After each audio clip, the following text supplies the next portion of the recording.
Olá, pessoal. Espero que todos estejam bem. Nessa aula, a gente vai falar de lógica de predicados. Pessoal, a lógica proposicional que a gente tinha falado até então, ela tem as suas limitações. Vamos ver esse exemplo, né? Todo homem é mortal. Sócrates é um homem, logo, Sócrates é mortal. Faz sentido, não faz? Isso daqui claramente é uma consequência lógica. Sócrates tem que ser mortal, dado aquelas duas premissas. Se é uma consequência lógica e se a dedução natural ela é completa, quer dizer que eu consigo provar todas as consequências lógicas, então vamos tentar. Primeiro, todo homem é mortal. Isso é uma proposição, né? A gente poderia representar isso como A. Sócrates é um homem. Bom, outra proposição, representar como B. Sócrates é mortal. Uma terceira proposição a gente pode representar como C. Mas aí olha que curioso, o que a gente acaba gerando é um A, B, né, como premissa e um C como conclusão. E aí como é que eu vou chegar? Imagina que eu vou fazer dedução natural, começo com C aqui, como é que eu vou chegar a provar esse C, sendo que eu tenho como premissas A e B, que nada tem que ver com C? Na verdade, a gente está usando a ferramenta errada, né? A lógica proposicional ela não consegue representar esse tipo de coisa. A lógica proposicional não consegue representar propriedades como todo x possui a propriedade P ou algum x possui a propriedade P. O que vai trazer isso para a gente é a lógica de predicados, que tem o poder, né, de expressar as propriedades sobre elementos de um determinado conjunto. E se eu vou falar sobre os elementos de um conjunto, eu preciso definir o que a gente chama de universo de discurso. Nada mais é do que um conjunto não vazio. Qualquer conjunto.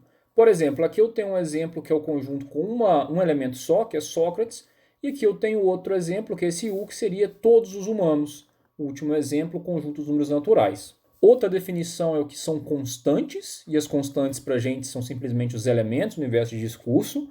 Então, por exemplo, Sócrates é uma constante do primeiro universo, Zeus é outra constante do universo de deuses, e 3 é uma constante dos números naturais. E o que tem de novidade aqui são os símbolos funcionais, ou as funções, que representam elementos que possuem relação com outro elemento. Como assim? Eu posso apresentar um discípulo de Sócrates sem nomeá-lo, simplesmente com a função discípulo Sócrates. Eu posso representar, por exemplo, o número 9 a partir do número 3. 3 ao quadrado. Vamos ver um exemplo, né? Esse conjunto H seria o conjunto universo todos os seres humanos, e eu tenho aqui uma função que é mãe.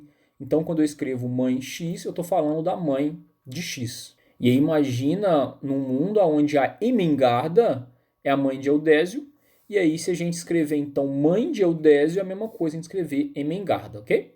Bom, definido aí o universo de discurso, eu preciso falar dos predicados. Se a lógica proposicional tinha as proposições, a lógica de predicados vai ter os predicados. Predicados, então, vão descrever propriedades dos elementos do universo de discurso. Então, eu preciso ter, por exemplo, aqui mx. Eu estou falando que esse x é mortal. Por exemplo, esse M Sócrates está dizendo que Sócrates é mortal. E como é verdade, M Sócrates é verdadeiro. M Zeus, Zeus é mortal, falso. Então a gente vê que os predicados são as novas proposições. Tem valor verdadeiro ou falso. A diferença aqui é que os predicados têm parâmetros. Quando eu falo que é mortal, eu falo que alguém é mortal. Pessoal, os predicados podem ter qualquer quantidade de parâmetros. A gente vai ver alguns exemplos mais para frente com mais do que um parâmetro. Quando um predicado possui zero parâmetro, a gente chama de variável proposicional. Então, o que a gente estava trabalhando até agora era simplesmente com predicados sem parâmetros ou variáveis proposicionais. É bom eu dizer isso porque, na verdade, a lógica de predicados ela é a lógica proposicional 2.0. Ela amplia a lógica proposicional. Tudo que valia lá atrás continua valendo, tá? E aí a lógica de predicados também traz de novo os quantificadores, que são o universal e o existencial. Claro que você já conhece esses quantificadores da matemática, né? Então, quando eu uso esse símbolo aqui, eu estou escrevendo que para todo x, p de x, ou todo x possui a propriedade p. Esse daqui de baixo é existe x, p de x, ou algum x possui a propriedade p. Então, vamos aqui embaixo no exemplo 41. Imagina que o universo de discurso é Zeus e Sócrates. Então, se eu perguntar para todo x m de x, quer dizer, todos os elementos do universo de discurso são mortais? Como a gente pode ver o universo ali em cima, a gente tem Zeus no meio do universo. Zeus não é mortal. Então, não são todos os elementos de U que são mortais. Aqui do lado, né, existe X que é mortal? Sim, existe alguém naquele universo de discurso U que é mortal, Sócrates. No universo F as coisas mudam, né? No universo F, Sócrates e Platão. Todo elemento aqui é mortal? Sim. Existe algum que é mortal? Sim. Reparem, pessoal, eu posso perguntar numa sala de aula cheia se existe alguém que assistiu Big Brother.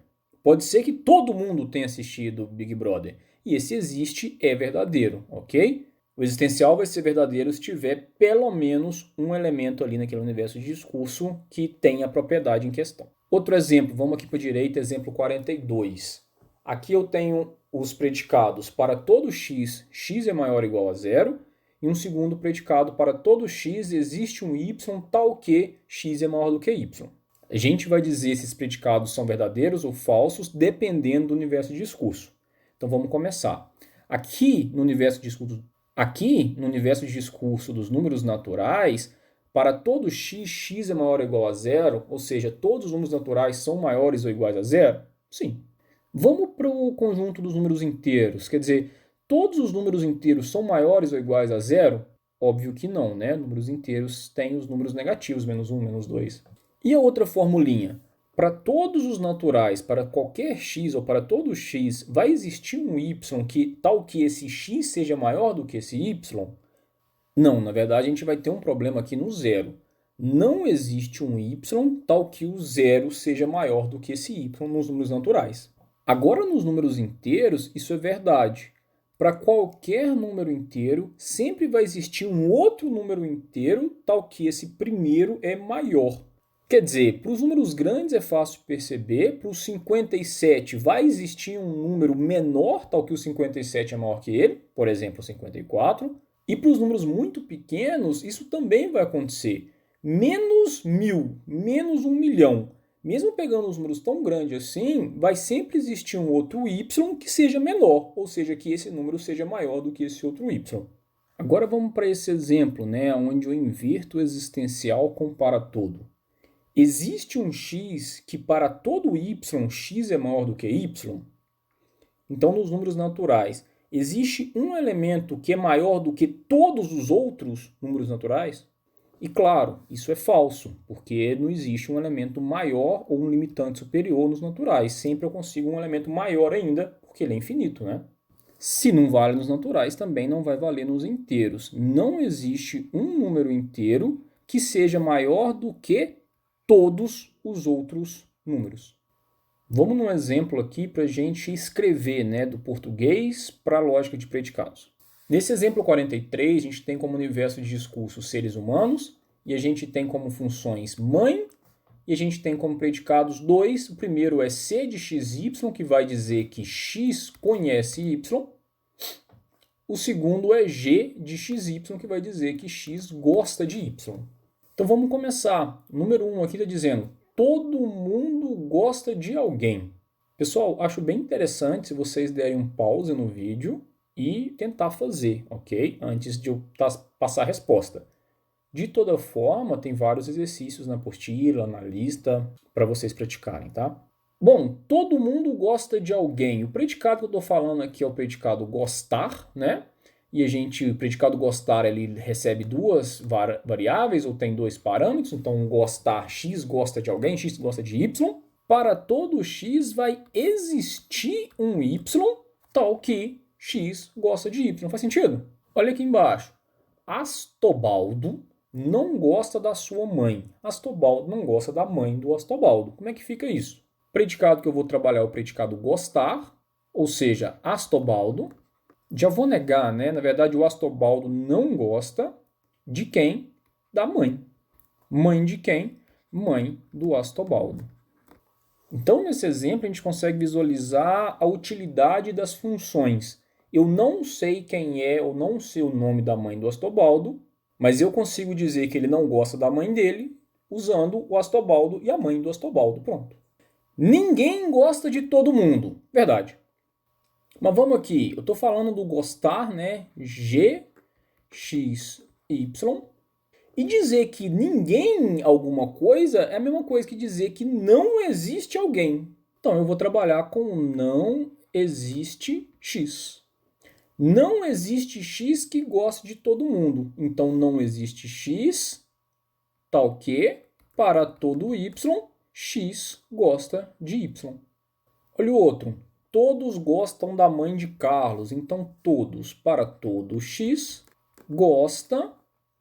X gosta da mãe de Carlos. Todos que conhecem Clementino não gostam da mãe dele. Não gostam da mãe de Clementino. Então vamos lá. Todos que conhecem Clementino, para todo X, conhecer X Clementino.